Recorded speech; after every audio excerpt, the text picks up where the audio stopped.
Если ты хочешь прокачать себя как волонтер и получше разобраться в добровольческой деятельности, то ты попал по адресу.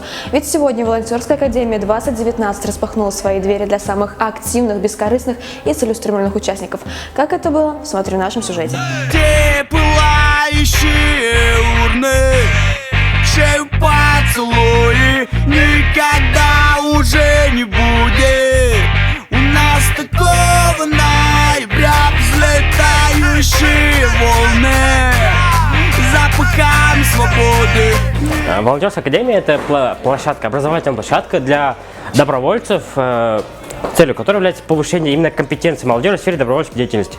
Грубо говоря, это образовательный проект с прокачкой именно тех навыков, которые в последующем помогут не только в волонтерстве, но и в жизни в принципе. Это понятно, повышение компетенции и знакомить волонтеров с друг другом, потому что у нас есть разные волонтеры, социальные волонтеры, волонтеры-экологи, там, студенческие волонтеры, корпоративные. И все эти волонтеры бывают на разных мероприятиях, и такие форумы их объединяют.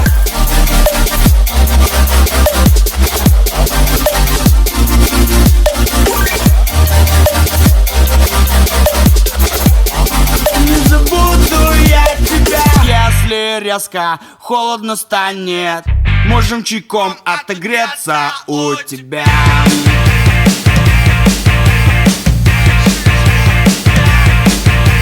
Если в двери коменда отправит, я поднимусь в эту общагу по простыням.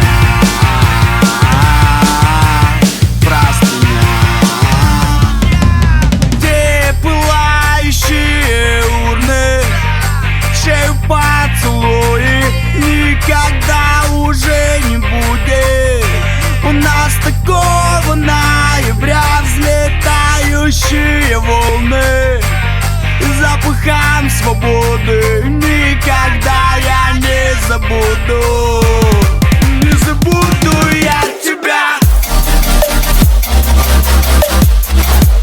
С вами был медиацентр Беспутиум специально для Волонтерской академии 2019. Будь с нами!